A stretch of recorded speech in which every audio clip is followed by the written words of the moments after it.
Hello, hello, hello. Welcome, welcome, welcome. Come in, come in, come in.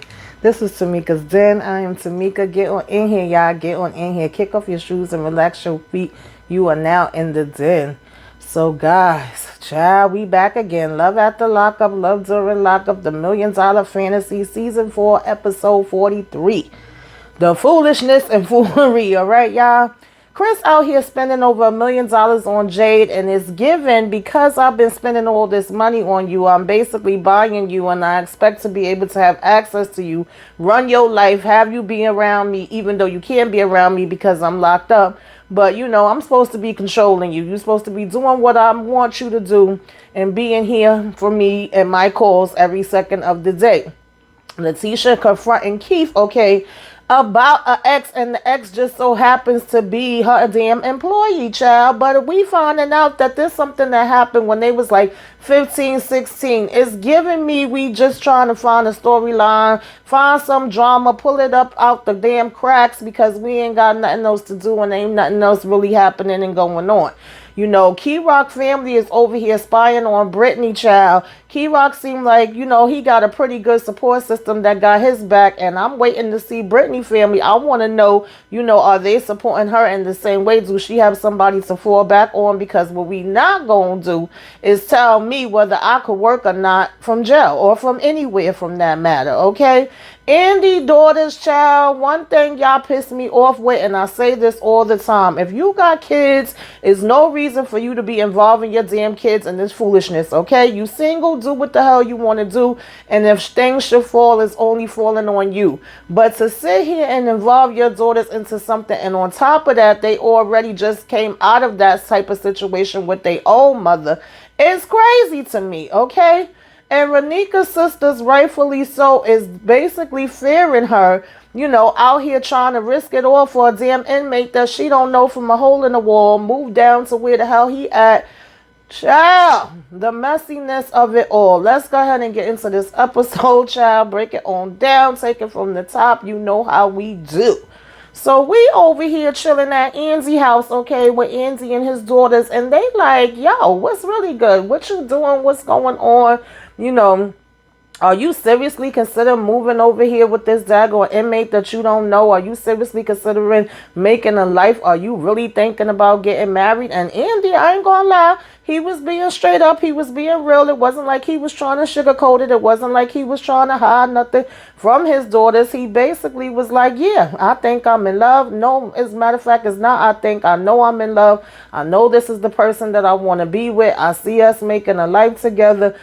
She makes me happy. So he's like, guess what? Since y'all have so many questions over here, she's about to be calling me in a minute anyway on this freaking message thing or whatever, child, live chat, and y'all could go ahead and ask her as many questions as y'all want to. Now, one daughter don't want to be bothered, and the other daughter's like, well, you could go ahead and let Allie go ahead and talk to her, and she could say hi to her, I'm good, and he was saying how he felt like he was being bombarded. So once the video starts, he's, of course, how you doing? How was your day? Making small talk. And he's like, well, I got two people here with me that really would like to go ahead and talk to you. And the daughter come over, she say hello. And then he's telling the other daughter, you might as well come over and say hello too. And she's telling her how beautiful she looks and all of that. And then we proceed to, start asking her questions. Now, I get it. You got questions, but I feel like, Dad, you should have been answering most of these questions for them.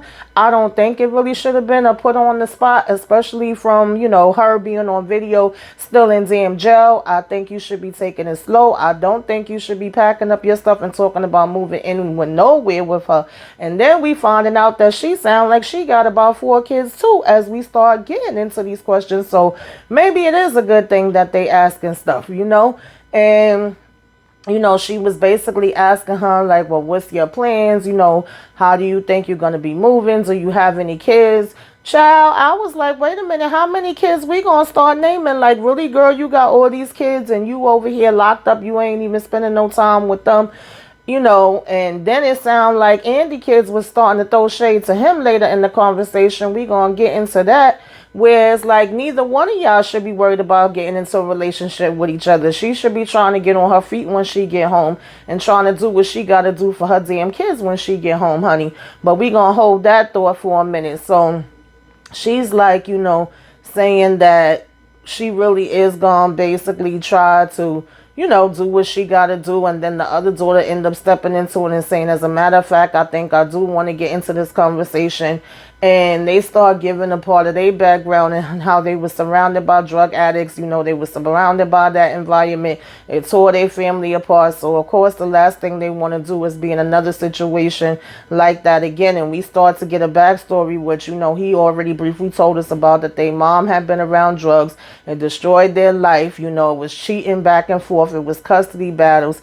And of course, they feel like it hit them. So that's a big concern for them. And anybody can understand that. And they also don't want their dad to basically be taken advantage of. They don't want to worry about her relapsing. She's saying that her sobriety is good, that their dad has been a big support to her and she appreciates him. And they like, that's good, that's great, whatever have you. And so, his daughter Allison was saying 1 minute, they was this happy family, and the next minute everything is gone. This is a very traumatic experience that these girls went through. So for them to have to turn around and be put back in it, I don't think it's fair. And I think she said her kids was like 18, 15, 12, and 8 or something like that, or maybe 10. So those last two is still fairly young. It's like, you got some small babies, lady. You need to really, child, not babies, but, young kids where you already missing a piece of their life. So if you come out and you focusing on this relationship or whatever the case may be, how much time are you really going to be able to put into them, into just making sure that you don't end up back in jail to begin with? I feel like that's where her priorities is supposed to be. And I definitely feel like I could understand where his daughters is coming from and why they feel like they feel. Now, mind you, when the conversation ends, he's over here talking about, oh, that went great. But they're like, I don't think it went as great as you think it did. At the end of the day, we're not satisfied with this. They like, so you're supposed to go and play daddy to her kids when you haven't even been a father to us. I said, Anna, okay, what's going on here? Because according to Andy, he been this single parent or whatever the case may be. And he was very offended by them saying that, and was basically saying he calls 100% bullshit on that one. He was like, I've always been here for y'all and in y'all lives and taking care of y'all. I basically had to sacrifice and leave my job, as a cop, and change my whole career to be able to be in y'all lives on a regular basis. And then they proceeded to say how it was a year out their life that they had to go stay with grandma. And he was saying that it wasn't that long. But whether it was a year or not, to be honest with you, my perception of how I take it in is more than likely probably because he was working a cop's job. He probably was gone most of the time, and when he was home, he probably was catching up on rest and, watching sports and whatever else, right? And mama is over here doing her drugs and whatever she doing and getting into all kind of foolishness. So they probably did spend a good portion of their life feeling like they really didn't have anybody there for them, I would think and assume. I don't know this for a fact, and that's probably what they're talking about. And then there probably was that period in between where the custody was being fought for, and where they had to go stay with grandma or whatever. And so when his job did change and he was in a position that he could be there full time, right? So whether it was a year or was a less, because I said, girl, well, either way, even if it was a year, that's still not your whole lives, okay?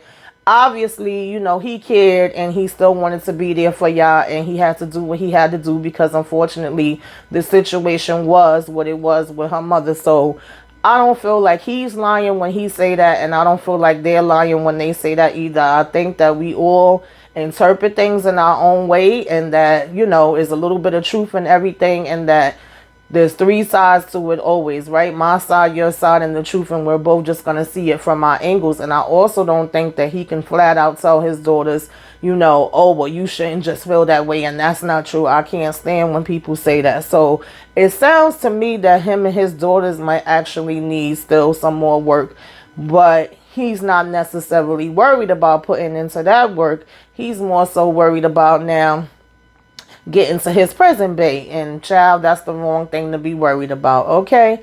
So as we move on from there, we basically had what is her name, y'all? Bear with me because, it's still fairly new and I'm trying to remember these people names. Don't, you know what I'm saying? Be ready to curse me out. Give me a minute. We had Jade. Okay, we know that Jade is with Chris and we know that he's Mr. Big Baller and he got this money, and her sister's driving and she's basically trying to figure out, like, well, how much do you think he spent on you so far? Like, let's go ahead and calculate this up. This cost 500,000, this was 60,000, this was 50,000. She like, are you kidding me?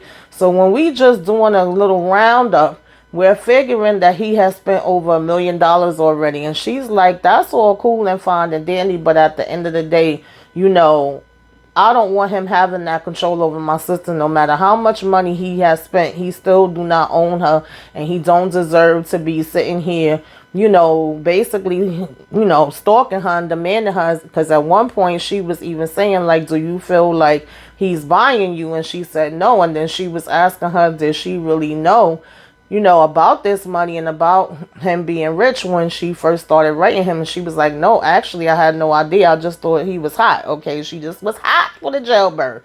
So she was like, later, he just started doing that. And of course, we're getting gifts every time we're getting into an argument because that's how we make up, right? And so the sister was like saying, I have an issue with this. I'm not okay with this. I don't want to see this continue, this way. And as they get to the destination of where they're going to, and they make this stop, lo and behold, who's calling, and here's who's still complaining. Oh, I would think after everything I'm doing for you, and as much as I help you, and because of the fact that I help you, that you would be answering more when I call. I would be, be able to get in touch with you. You would have that much respect for me because I'm helping you in your situation. And the sister's over it. She's pissed. She's basically asking for the phone, saying she want to speak to him for a minute. And she says that they're going to take a trip to prison to visit him together. And she really want to have this sit down and be able to lay it all out for him because she's just basically like, I'm sick of this. I don't like it. In the meantime, she over here pulling out damn pullouts of him, kites of him, child sweaters of him, like shirts of him, with his pictures on it or whatever the case may be. So, I mean, obviously she does care about this guy. She got on the whole damn suit, of his for her to go ahead and ride through this damn dirt and stuff like that, and she having a funky good time, as she should. I don't see anything wrong with it. Like, life does not stop because you're locked up, and then when they do stop, and he did, have this call, and she got on the phone saying that she would want to come and talk to him when, her sister's going for this visit. She would come with her. She, they say, like, let's check and see how many times he called. Oh, it was 18 times. And she's like, are you for real? So it's like, speak of the devil. And, he gonna talk about some, oh, well, if you really heard my side and I really get to break it down for you, I think you would actually see where I'm coming from. And you probably would talk to your sister too and tell her that she's out of pocket and she's doing things the wrong way and that she should be calling me more. And she's like, no, that's the last thing I'm gonna be telling my damn sister, And he's saying he want to be involved as much as he can. And she was like, yeah, but she can't be glued to the phone and answering you every single damn time. Like, you doing too much. And she was like, dude, you're in jail. Dude, you're in jail. Dude, you're in jail. Like, and she was like also saying that this is stressful and that she's feeling like he's trying to tear her and her sister apart, and that she's definitely, not going to go for it. So at one point she gets ticked off and she's just like, this conversation is over. I'm not going to deal with this or whatever. You being so dramatic, I can't. And she's like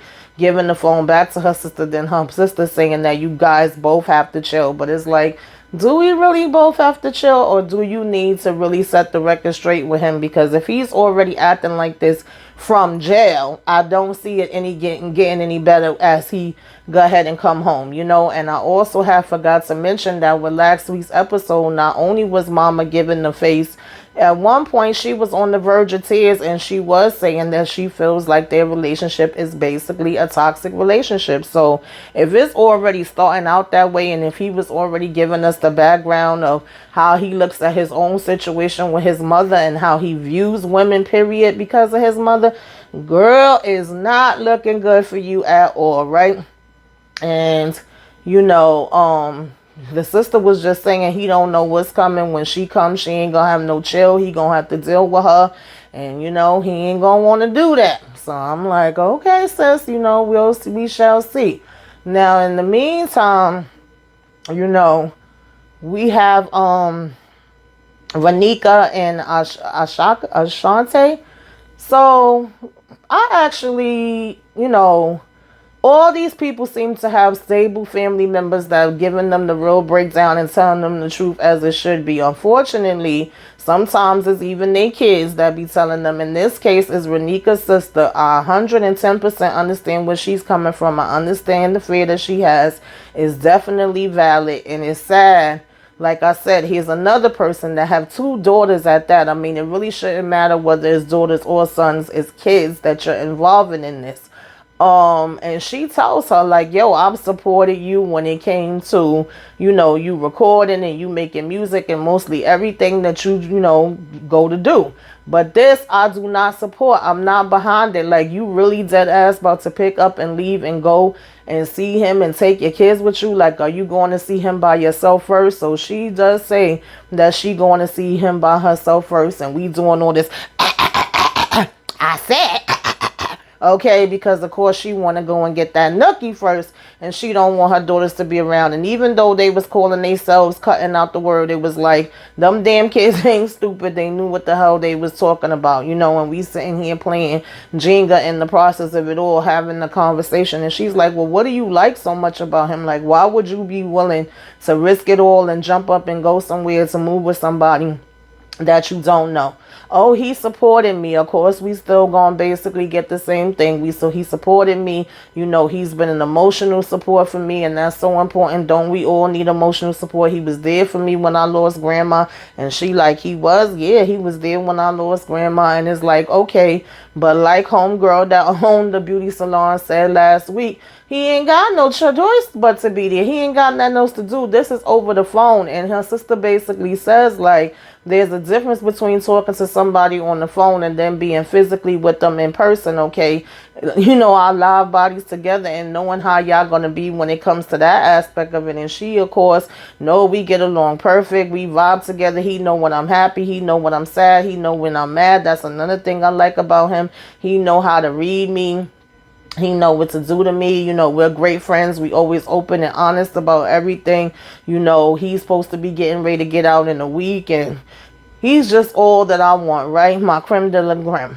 And she's like, well, the same way he been talking to you, how you know he not talking to no other females? What if you come out and you find out that you wasn't the only one that he was calling on that daggone phone and talking to all the time? You know, what does that mean? Oh, well, he wouldn't get rid of me that easy. I'm not going to go away, you know, that quick. And the sister just was saying, like, you know, I won't be able to have these weekends with you like that. I won't be able to just get with you. And of course, the sister is linking this into the whole relationship of their father and the fact that he went to jail. And she's like, one thing I don't want us to do is make those same kind of mistakes and, you know, mess up our kids in the way that we got messed up. So everything she's saying, like I said, logically, I'm there with her. I understand her. I don't feel like she's saying not one damn thing wrong. But of course, in this case, you know, Miss Renika got her blinders on, and you can't tell her that this ain't the best thing since sliced bread. And she just is, you know, happy as can be to get down here and be able to be with him. Now, some of this conversation, I really didn't feel like they needed to be having, you know, in front of the kids or whatever, but it is what it is. Okay, so, you know, of course she's saying she gonna invest in him because he's been investing in her. Now later, she's actually over here with her little red negligee on, getting ready for this party or whatever. It's supposed to be her, you know, going away party, and she's on a video call with him, and she's telling him some of the concerns that her family had. And that child, man, he didn't look like he gave a good damn, okay? Which he pretty much said that anyway, Oh, I don't care how they feel or what they think. I'm so excited for you to be coming down here. I'm going to be waiting for you. We going to be okay. And I don't need nobody to take care of me. I could take care of myself. Woo-de-woo-de-woo. I can't wait to see you. And she just was letting him know, like, they're really not supportive. They're very scared for me to come down there and live with you. They think you could be using me, and that is just not good. You know what I mean? And he's like, yeah, I hear you. He's like, well, I don't need to use you. I could get my own or whatever. And she was like, they don't understand that you're supportive of me. They're afraid of everything that could happen and things of that nature. And I'm like, I don't know. He just was giving me, I don't really care what your friends and family is saying, but I'm going to play it off and act like I'm, listening to you. He didn't seem very interested in the conversation at all. And, I guess when he said he could take care of himself, that was more so giving me that, oh, well, I could get back out in the streets and probably end up doing something that's going to get me right back locked up. Child, I don't know. I could be wrong, but that's what he was giving me. They also, she brings up that they think he could be sending money to other women and things of that nature. So now, he's just beating her in the head like everything gonna be all right, and telling her what he need to tell her to calm her down, or so he thinks he is. And then she starts to ask, do you be speaking to other women or whatever? And he's like, you said other woman? Nah. I'm like, now, mind you, after he's saying that, she's like, I don't trust him, but I love him. Okay, girl, but why would you want to be with somebody and move you and your kids down to somebody that you don't trust? Make it make sense, honey. Make it make sense, baby. So, he was telling her to enjoy herself, and, on her night out, and he was like, he don't want no stress, and, don't she be stressed, and of course, I love you. I love you too, boo-hoo-hoo. Now, in the meantime, we get to Brittany and is it K-Knock? I don't want to pronounce his name wrong, but Brittany child got everybody spying on her. We start out at first with Brittany and actually hanging out with one of K-Knock friends that's supposed to be his best friend, and then also a best friend of hers that she knew for, I think it was like since they were 15 years old, right? And they out here riding these cars. I forget what those cars is called, y'all. Escapes my mind right now. No, it's not bumper cars. It's the other ones. It'll probably come back to me, but if not, y'all know what it is. And they look like they having a good time. The friend actually, seems cool, seems laid back. And, her friend seems laid back. And we sitting down to have this conversation after we finish, with the driving. And we got a picture of K-Knock on the table. I said, what's up with all these people carrying around damn pictures? And I don't mean a little picture that go in your wallet. I mean a whole big picture with a frame in it, child. Look like an 8x10 and a 5x7 or something. I was like, okay, we got that. And we saying we gonna have a drink to him. And then, of course, who gonna call on the phone but him? And what y'all doing? How's it going? Oh, we doing good. We having drinks. We sitting here chilling. I just finished kicking they behinds. This is what his friend is saying. And we get into a conversation where apparently he cheated on her. She cheated on him. His friend is asking, do you really think you can handle this? Are you somebody that if it really gets down and dirty, it's easy to be there when times is good? But if y'all start to arguing and he like, oh, I don't want you here, or I don't want to be here and all of that, will you still stand in there? And she's like, of course I would. You can't get rid of me that quick. First of all, we gonna be married. You don't see this $4,000 ring and blue, blue, blue. And she's like, okay, well, that sounds good. Okay. So now, her friend is like, well, what exactly happened? And how did you end up either cheating on him or him cheating on you? And his friend was giving the breakdown of sometimes, y'all be in the same quarters and sometimes y'all get moved somewhere else or whatever the case may be. And then she was saying she thought he had slept with somebody and he was saying he didn't. And then he was thinking she slept with somebody and she was still trying to get back with him and they had broke up or whatever. And he didn't want to hear nothing from her. So at one point she just went ahead and did something with somebody else, and how she wished she didn't do it. And if she could, change things and do it a different different way she would, but it is what it is. She can't. This is where they at now. And then they basically ends up coming back together. And so his friend was more so like, she seems okay or whatever, but I still don't fully know if we can trust her and if she's actually going to be able to handle Keenock. Is she the real one? Is she the real deal? Is she the one for him? I can't really say that 100%. I just don't know. I just don't know, because when it really comes down to it, I don't know if she going to be able to hang and if she going to be able to handle it and if she's really all in, the way that she says that she's in. And so I'm like, I get it. On the one hand, she's like, I'm here for Keenock, right? And I'm sure that Brittany's friend is like, I'm here for her, because friend was like, I don't know about all of this, okay? I'm trying to be here with her and stick with her, whatever the case may be, but I don't know if this is the best situation for her and if this is what she really should be thinking about now.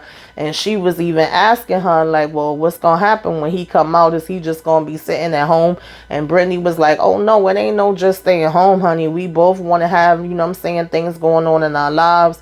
We want to get things out of this life. We got stuff planned. He going to be working just like I'm going to be working and stuff like that. And he's going to stay focused and all of that. And her friend basically was like, I hope he do. And I hope he don't have no distractions. I hope he's really serious, And the same as far as with Brittany or whatever. And, the fact that she don't want Brittany to ever go back to jail. Okay. Ever, ever, ever, ever, ever. And I'm like, I get that. And that's what, your friend should want for you or whatever.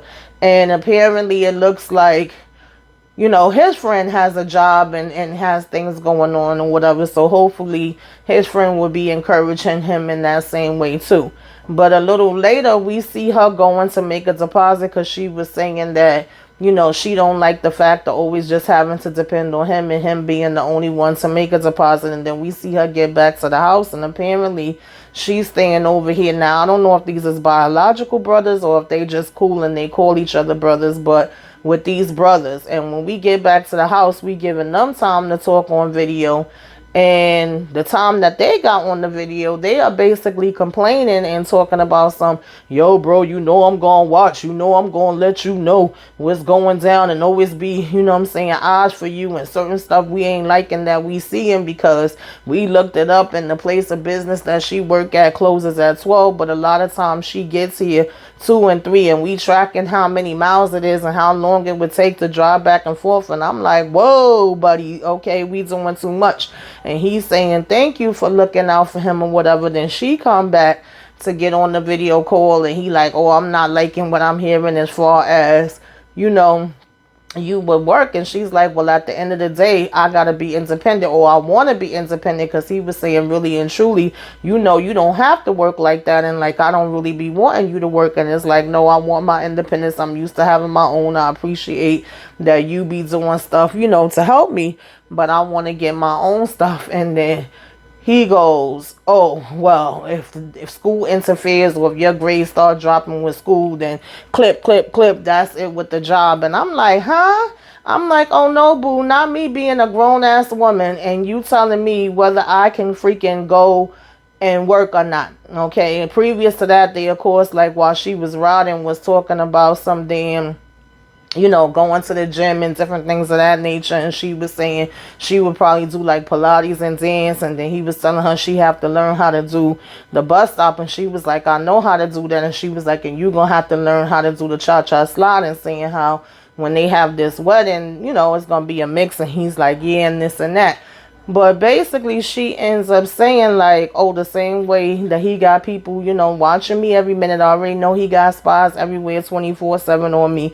But I could have spies too and be able to find out stuff. And again, if y'all don't trust each other and you got to have people spying and telling on you and what you do, and you supposed to have a damn curfew and you supposed to quit your job, that's not the relationship for me, honey. I can't do it, okay? And that's whether the person is locked up or out. But it damn sure ain't gonna be nobody that's locked up. That's a no from me, dog. Okay. Now, the last person we gonna talk about, of course, is Letitia and her crazy ass. Because, baby, why did y'all waste my time with this nonsense? Why did y'all try to make this seem as if this was something recent? Like maybe she was messing with this guy, you know, right before he went in jail or something like that. And we talking about when they was 15 years old. We picked up exactly where we left off at. And the co-worker was messy. I was like, girl, why? Like, you that bored, you got nothing else to do, child. You need to go find a different damn outfit in here, because, child, that's a whole nother story. I just didn't like it. I thought it was very petty, very childish. You know, of course, she asking, oh, did she tell you that she messed with him before? And, you know, we hear her saying again, like, yeah. She was like, wait, messed with? What you mean messed? Like, you effed my husband before? And she like, girl, way back in the days, what, 15, 16 years old? We was kids. Yeah, this was like high school. We had basically messed around, but no, it was never no sex or nothing involved. She proceeds to call his aunt on the phone that she says she cool with, and she asking the aunt, do she remember her? And she's like, yeah. They excuse me, y'all. It's hard as hell in here, too. I know y'all see me sweating bullets, child. Turn this AC off to do this, and I can't wait to turn it back on. But anyway, child, they freaking, you know, start talking about some, you know, auntie's like, yeah, I know her, and yeah, they was dating when they was kids or whatever. It wasn't nothing serious. So she like, oh, okay, well, did they bump? Okay, was we doing the bumping and the grinding? And auntie was like, well, I'm pretty sure they did. And homegirl was like, well, why would you assume that? And she was like, I assume that because I know my nephews, and they not gonna sit here and be just hanging around with girls and they ain't getting no ass from them. Okay, I'm just gonna keep it real with you. That's not something that they did. They wasn't just trying to be friends with girls like that. And so basically she hangs up with the aunt, you know, oh, I gotta do my investigation now, when I gotta send him an email, and this is kind of awkward and all of that. And so, you know, the girl was just kind of like, well, damn, why would you put me on the spot like that? Like, why are we trying to throw me under the bus? She was like, this is real damn awkward. Like, that came out of nowhere. And you could have gave me the heads up of what was going on, and that, you know, you was going to take it there, because it wasn't no need to take it there. And old girl with the glasses was making it seem like if she was looking out for her best interest, which I really was not getting that. I was just getting as childish, as messy. I just want to start some mess here. And she basically was like, oh, I thought, you know, that she deserved to know. And I was like, you thought she deserved to know that they messed around when they was like 15, 16? I don't give a damn about who nobody saw when I was 15, 16, or when they was 15, 16. What the hell that got to do with me? I'm confused. So she went all the way over to the other table to write him 2 different emails. Oh, did you ever mess with her before? WTF. And then when she come back to the table, the girl's like, well, can I ask what the hell was said in this email? You know, oh, I'm just asking him, did y'all ever mess around? WTF, I can't believe this. This has really caught me so off guard. I was about to swallow my whole damn straw because I was in such complete shock about the situation. And she's like, oh, I get it. You know, I understand. And then according to her, she's like, yo, it just was like we was buddies. It was like he was the popular kid in school. I was the popular kid in school. It was like, you cute, I'm cute. We got together. You know, according to her, it was nothing to it. And I'm sure she probably felt embarrassed that this is being, you know, thrown out on TV, because they all know this is taping. And so I said, child, we really digging for a storyline like that to make drama about something that happened how many years ago? How old are y'all supposed to be right now? Like, girl, bye. So as if that wasn't bad enough, when they talking to the girl with the glasses and blonde hair, and I don't even know what the hell dress she was wearing, you know, outside with her other friend, they laughing about it like, yo, why did you do that? You know, oh my God, that's so crazy. You know, the spot was blown. And she was like, yeah, she was trying to say that, you know, it wasn't nothing to it and it wasn't nothing there, but obviously it was something there, whatever the case may be. And they keying it up over it, just, you know, finding this like something just for them to laugh at, basically, instead of them worried about the fact that this man about to come in here and become a whole damn boss that they got to be answering to, and whether or not they want to look for a job or not. They over here worried about this, or was that to throw a monkey in the wrench, you know, or did she think it was going to throw a monkey in the wrench so that he would not end up being their boss? Did she think she was stopping that from happening? Because I'm still confused as to why it was even brought up. Then later we seeing Letitia at home and she on the phone with him. And she's asking him, like, yeah, what's going on? Because she even said to the girl, like, well, damn, I know one day when I was on the phone, he was saying something about you and you had laughed. And she was like, yeah, I laughed because I was basically like, I know this dude ain't trying to make it seem like me and him had something serious, because we didn't. And obviously she didn't take it as it being anything serious. So she's like, that's pretty much why I laughed at it when he said it. So now she at home and she talking to him and she asking him about it, like, you sure it's quiet now? I'm not hearing nothing from you. Was y'all messing around like that? Was this somebody that was supposed to be your girl? And I don't know if he hung up on her or if the call just stopped, because they be having that time and they be getting cut off. But baby, in the midst of her asking about that, it sure did say click. And she was like, what? She was like, did he hang up on me or did it just cut off because something just ain't right? She was like, any other time, it don't be cutting off. Of all the times for it to do that, it decided to do that today. And that pretty much was the episode, y'all. Y'all tell me, okay, what the heck y'all think about these daggone people? The usual questions. Who you think is going to make it? Who you think ain't making it? Who you think making a whole fool out theyself? If there's anybody that you like, who is that? Anything that I left out of the comments, child, put it in the comments or whatever. Let's discuss it down there. Like, comment, share, subscribe if you are so inclined. Give me a wave. Let me know you came by. Put some flames up in the sky, y'all. Like, comment, share, subscribe if you are so inclined. Whew, child. The messiness of it all, y'all. The messiness of it all. Till next time. Toodaloo.